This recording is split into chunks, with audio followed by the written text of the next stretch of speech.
Hello दोस्तों, एक बार फिर से स्वागत है आपका आपके अपने यूट्यूब चैनल ओनली स्टडी के ऊपर। तो आज हम प्रॉफिट एंड लॉस का नेक्स्ट पार्ट कर रहे हैं।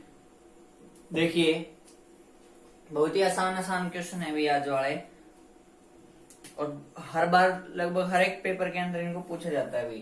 तो देखिए, पहला क्वेश्चन क्या है आज का।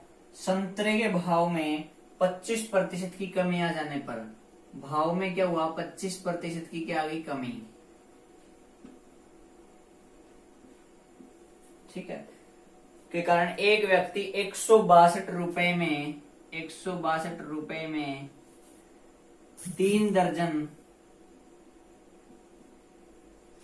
3 दर्जन अधिक संतरे खरीद सकता है।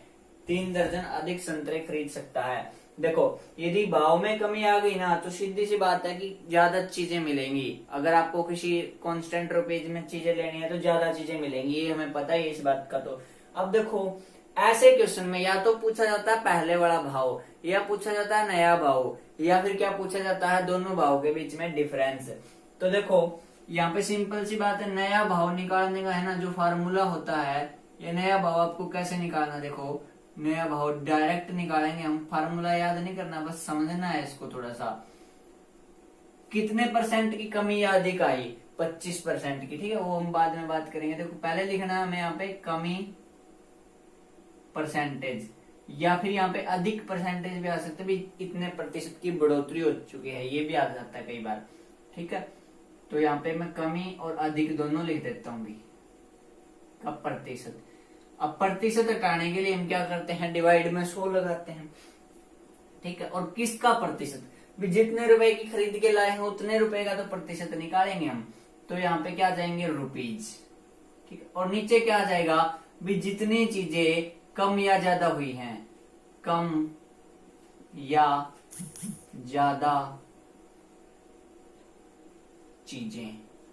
ठीक है, क्वांटिटी भी, जितनी भी क्वांटिटी कम या ज्यादा हुई है ना, ये होता है फार्मूला। ये मैंने आपको पहले डायरेक्ट भी बताया कैसे, कि 162 का 25% निकाल लो। अब देखो, नया भाव कैसे आएगा। नया भाव यदि हम डायरेक्ट निकालें तो नया भाव यहां से क्या आ जाएगा हमारे पास, कि 162 रुपए है, इसका कितना निकालेंगे हम, 25%।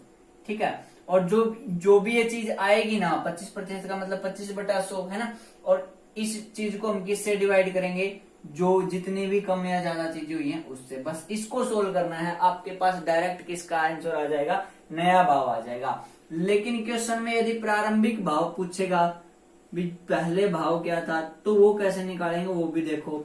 पहले इसको सोल्व कर लेते हैं हम। 25, ये 4 पे कट गया, 4 पे इसको काटा,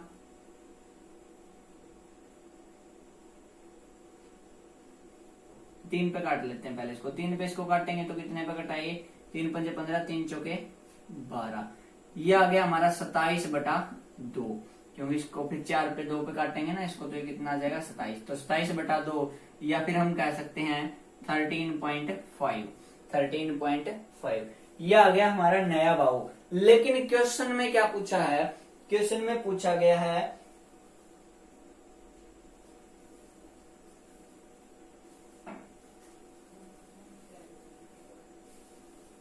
कि प्रारंभिक भाव क्या था। तो प्रारंभिक भाव कैसे पूछा जाएगा, देखो, अगर ये 25% की कमी आई है ना, तो इसका मतलब कोई भी चीज अपने आप में 100% होती है। अगर उसमें 25% की कमी आ गई, इसका मतलब वो कितने की हो गई, 75 की हो गई। तो हमें 75% की वैल्यू जो आई है ना हमारी, वो कितनी आई, 13.5 आई है। तो 100% की वैल्यू हमें निकालनी है। क्यों, क्योंकि हमें निकालना है पहले वाला भी, पहले कितना था। तो देखो, 13.5 इंटू 100 क्यों किया सर, जिसकी वैल्यू निकालनी होती है ना उसको हमेशा ऊपर रखते हैं, डिवाइड बाय 75। जिसकी वैल्यू दे रखी होती है उसको नीचे लिखते हैं। अब ये पॉइंट हटाऊंगा ना, तो यहाँ पे कितना आ जाएगा, 10 आ जाएगा नीचे। अब इसको सोल्व करता हूं मैं, 25 चौका 100, 25 या 75। इसको 3 पे काटेंगे तो ये कितना आ गया, 3 चौके 12, 1 और 3 पंजे 15। और काट लेते हैं, 5 नीम 45 और 5 दूनी 10। 2 पे इसको काटा 2, ये बचा 9 गुणा 2, 9 गुणा 2 यानी कि 18 रुपए। अब पहले वाला भाव पूछे या प्रारंभिक भाव आपसे पूछे तो 18 रुपए आंसर। यदि आपसे पूछे कि नया भाव क्या है तो 13.5 रुपीज आंसर। यदि आपसे दोनों का डिफरेंस पूछे तो दोनों का डिफरेंस कर दो। समझाने में थोड़ा टाइम लगता है, लेकिन यदि हम क्वेश्चन को डायरेक्ट करें तो बहुत कम समय में आप क्वेश्चन को कर सकते हो। मैंने यहाँ पे दोनों चीजें निकाल के दिखाई। आपको जो चीज निकालनी, देखो नया भाव तो हमें निकालना ही निकालना पड़ेगा। यदि पुराना प्रारंभिक भाव पूछा है तो उसके लिए भी हमें नया भाव निकालना पड़ेगा, उसके बाद ही हम प्रारंभिक भाव पे पहुंच सकते हैं आसानी से।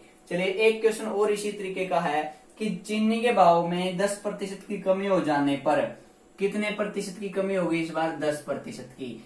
ठीक है, 729 रुपए में, देखो रुपए मैंने लिख लिया पहले, 729 रुपए में 729 का कितने प्रतिशत? 10% कमी होगी। ठीक है, 10/100। कितनी कमियां ज्यादा आई? कह रहा है 4.5 कमियां ज्यादा आई किलोग्राम।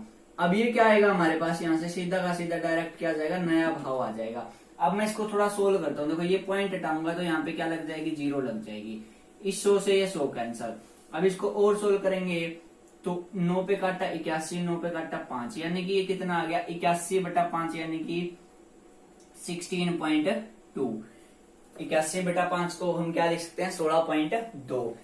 अब आगे क्या बोल रहा है क्वेश्चन में कि हमें बताना क्या है? हमें अंतर बताना है कि दोनों भावों में क्या अंतर है, पुराना वाले में और नए वाले में। तो हम नया वाला तो निकाल चुके हैं, अब हम पुराना भाव निकाल देते हैं कि पुराना भाव क्या था। तो वो कैसे निकालेंगे?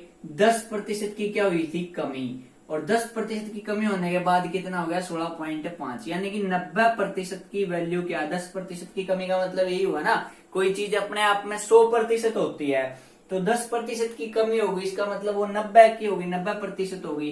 तो इसकी वैल्यू दे रखी है 16.2। तो हमारे पास किसकी वैल्यू निकालनी है? हमें 100 की। तो 100 की वैल्यू निकालेंगे तो कितना आ गया? 16.2 को मैं लिख सकता हूँ ये। जिसकी वैल्यू निकालनी हो उसको क्या लिख सकते हैं? ऊपर लिखते हैं हमेशा, जिसकी वैल्यू दे रखी है उसको नीचे। ये 0 से 0 कट गया, ये 0 से ये 0 कट गया। 9 पे इसको काटेंगे तो ये कितना आया? 18। तो 18 रुपए क्या हो गया? पुराना भाव। नया भाव 16.2 रुपए। डिफरेंस कितने का? 18 में से 16.2 घटाएंगे तो जो अंतर आया है, अंतर वो कितने का आया है? वही हमसे पूछा है, 1.8 रुपीज। कितना आया है? 1.8 रुपीज। 18 में से 16.2 घटाएंगे तो कितना आएगा? 1.8 आएगा। यही हमारे क्वेश्चन का क्या हो चुका है? आंसर। चलिए अब टाइप चेंज करते हैं भी।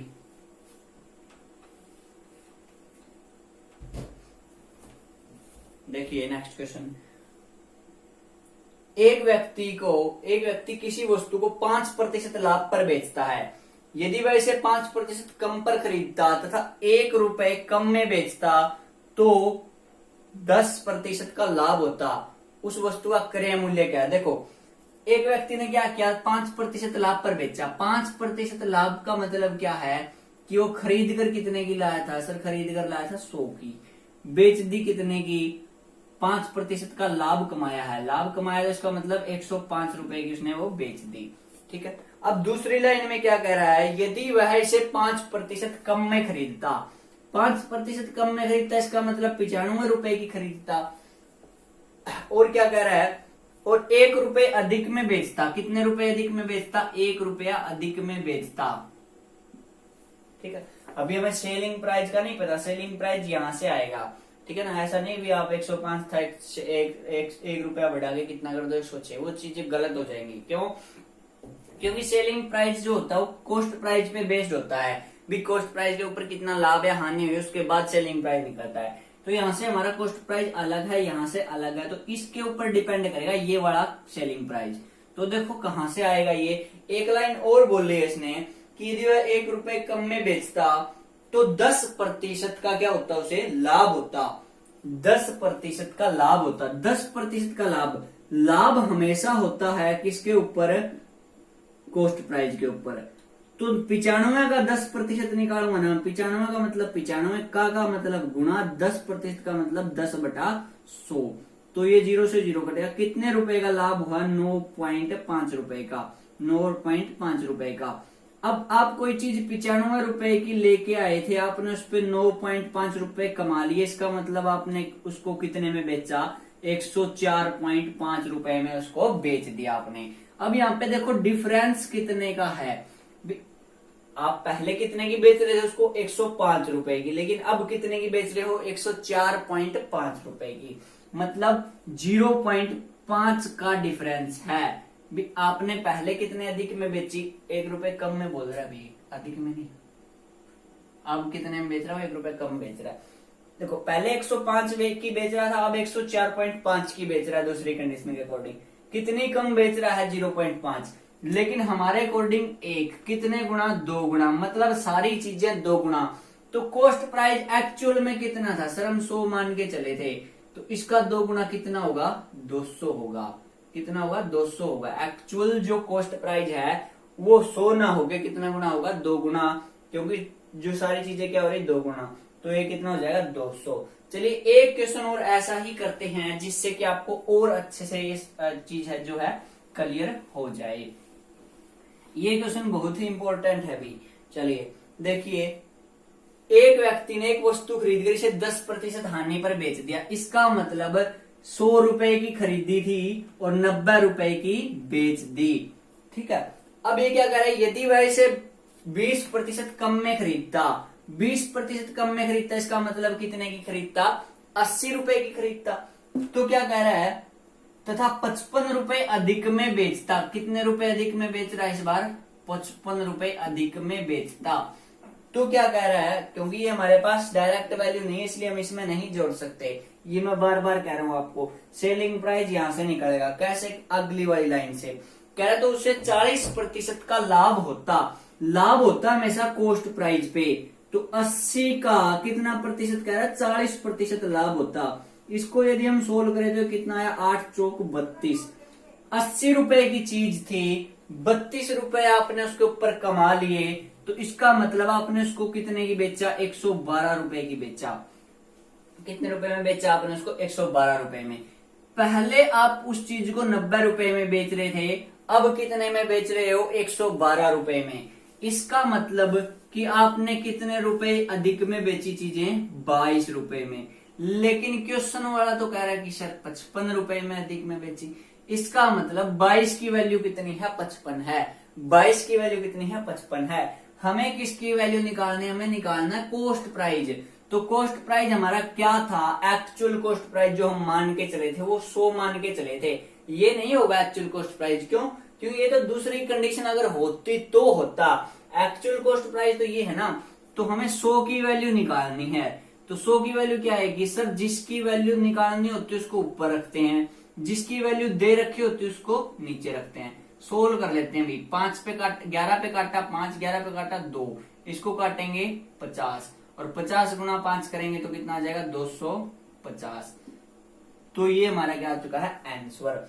तो एक्चुअल को जो कॉस्ट प्राइस है उसका क्रय मूल्य जो है वो कितना है, 250 रुपए। चलिए अभी नेक्स्ट क्वेश्चन देखिए, एक बेईमान दुकानदार अपनी वस्तुओं का क्रय मूल्य पर बेचता है। ये क्या कर रहा है कि एक बेईमान दुकानदार है, वो क्या कर रहा है, क्रय मूल्य पर बेचने का दावा करता है, लेकिन ऐसा नहीं करता। वो क्या करता है, तोल में गड़बड़ी करता है, अभी कम तोलकर 25% का लाभ कमाता है। कम तोलकर 25% का लाभ कमाता है। अब देखो इसने क्या बोला है, कम तोलकर, ठीक है। अब इसने पूछा क्या है, किलोग्राम के लिए वह कितना वजन यूज करता है, किलोग्राम के लिए वह कितना भार यूज करता है। अब मैंने आपको एक चीज पहले ही बताई थी कि जो प्राइस और क्वांटिटी ये आपस में क्या होते हैं, इनवर्स प्रोपोर्शन में होते हैं, व्युत्क्रमानुपाती होते हैं। 25% का मतलब है 1/4, 25% का मतलब है 1/4, यानी कि रुपीज में कितना लाभ कमा रहा है वो, 4 रुपए की चीज कितने में बेच रहा है, 5 रुपए में। 4 रुपए की चीज 5 रुपए में बेच रहा है। अब मात्रा की यदि मैं बात करूं तो मात्रा का रेशियो क्या हो गया, जहां उसको 5 चीजें देनी चाहिए उसकी जगह कितनी चीजें दे रहा है वो, 4। अब ये पूछ रहा है किलोग्राम की बजाय कितना वजन तोल रहा है, तो 1 किलोग्राम में कितने होते हैं, देखो इतना देना चाहिए, मतलब 1 किलोग्राम देना चाहिए। तो 1 किलोग्राम का कंपैरिजन किससे करेंगे, जितना देना चाहिए उसके साथ। कितने ग्राम होते हैं, 1000 ग्राम, ठीक है। तो कितने गुना हो गया ये, अगर हम वैल्यू देखें तो इसका 5 दूनी 10 और 2 जीरो चिपका रखे, तो तो अब 5 की बजाय 4 दे रहा है, 4 नहीं दे रहा, 4 का 200 गुना यानी कितना दे रहा है वो 800 ग्राम। मतलब वो कितना यूज करता है, 1000 की बजाय 800 ग्राम यूज करता है। ये चीज हमें पहले ही पता थी कि यदि क्वांटिटी का रेशियो दे रखा तो रुपीज का निकाल सकते हो, रुपीज का दे रखा तो क्वांटिटी का निकाल सकते। अब इसने लाभ दिया था, लाभ हमेशा किस पे होता है, पैसों में होता है। किस में होता है, पैसों में होता है। तो लाभ जो होता है तो पैसों में होता है, इसलिए पैसों का हमारे पास रेशियो था तो उससे हमने किसका बना लिया, मात्रा का, और कंपेयर कर लिया 1 किलो में कितने ग्राम होते हैं, 1000 ग्राम। तो ये कितना 200 गुना, तो ये भी 200 गुना, यानी कि 1000 ग्राम के स्थान पर कितना तोलता है वो 800 ग्राम तोलता है। अब नेक्स्ट क्वेश्चन बिल्कुल सेम टू सेम है, लेकिन इसने थोड़ा सा चेंज कर दिया, उसको वैल्यू चेंज कर दी। कम कितना कम तोलता है वो, 6 सही 18/47%। अब 6 सही 18/47% को जब हम सोल्व करेंगे ना तो हमारे पास क्या रहा, देखो 6 सता 42 और 6 चौका 24, 24 और 4 28 प्लस 18/47 यानी कि और प्रतिशत है, और इसको सोल्व करेंगे तो आया हमारे पास 300/47 और परसेंटेज हटाएंगे तो डिवाइड बाय 100, 2 जीरो से 2 जीरो कट गए यानी कि 3/47। मतलब 47 रुपए पर 3 का लाभ। रुपीज में क्या हो रहा है कि 47 रुपए की चीज को कितने में बेच रहा है, 50 रुपए में बेच रहा है। 3 रुपए का लाभ कमाया, इसका मतलब 50 रुपए में बेच रहा है। तो क्वांटिटी का रेशियो क्या हो जाएगा, क्वांटिटी का जो रेशियो है वो हो जाएगा 50 चीजों के स्थान पर कितना तोल रहा है, 57। अब पूछ रहा है किलोग्राम के स्थान पर कितना वजन यूज करता है, तो किलोग्राम का मतलब इससे 1000 ग्राम से क्या कर देंगे, कंपेयर कर देंगे। 50 गुणा 2 यानी कि 100 और 1 जीरो चिपका रखी है, तो इसका भी 2 गुना करके 1 जीरो चिपका देते हैं हम। तो इसका 2 गुना करेंगे, 2 से 14, 2 चौक 8 और 1 9 और 1 जीरो चिपका दी यानी कि 940 ग्राम। कितना, 940 ग्राम। उसको यूज करना चाहिए 1000 ग्राम, लेकिन वो 1000 की बजाय कितना यूज कर रहा है, 940 ग्राम यूज कर रहा है। यही हमारे क्वेश्चन का क्या आ चुका है, आंसर। नेक्स्ट क्वेश्चन देखिए, ये क्वेश्चन मैं आपको परसेंटेज में बहुत अच्छे से करवा चुका हूं, इसलिए एक क्वेश्चन मैं करवा देता हूं और एक आपके लिए छोड़ दूंगा। देखिए, एक व्यक्ति अपनी वस्तुओं का 2/3 स्टॉक 2/3 स्टॉक 20% लाभ पर बेचता है। मतलब जितनी वस्तुएं थी ना उसमें से 2/3 भाग उसने 20% लाभ पर बेच दिया। शेष को 14% लाभ पर बेच दिया। शेष को कितने लाभ पर बेच दिया, 14% लाभ पर। अब क्या कह रहा है कि कुल पर उसे कितना लाभ हुआ, कुल पर उसे कितना प्रतिशत लाभ हुआ, ये पूछ रहा है। तो देखो 3/2 का मतलब क्या है कि उसके पास 3 वस्तुएं थी, उसमें से 2 बेच दी उसने। 2 वस्तुएं बेची कितने पर, 20% पर। तो कितने प्रतिशत का लाभ हुआ, 40% का। ठीक है, या फिर सीधा 40 भी लिख सकते हो समझने के लिए आप। और शेष वस्तुएं, अब देखो 3 तो उसके पास टोटल थी ना, 2 बेच चुका है, बची कितनी, एक वस्तु उसने बेची 14% पर।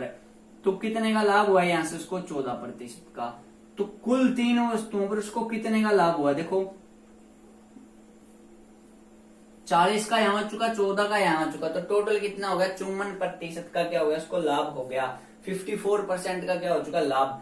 अब 54% का लाभ कब हुआ उसको, जब उसने 3 वस्तुएं बेची। तो एक वस्तु पर कितने का हुआ है, इसका मतलब 18% का। तो ओवरऑल उसे टोटल वस्तुओं पर अगर गिना जाए तो उसको कितना प्रतिशत लाभ हुआ है, 18% का लाभ हुआ है। 18% का लाभ हुआ है, यही हमारे क्वेश्चन का आंसर।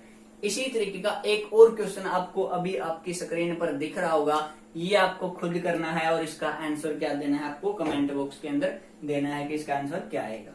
तो आज की वीडियो में इतना ही, बाकी हम इसका नेक्स्ट पार्ट और लास्ट पार्ट वो कल करते हैं।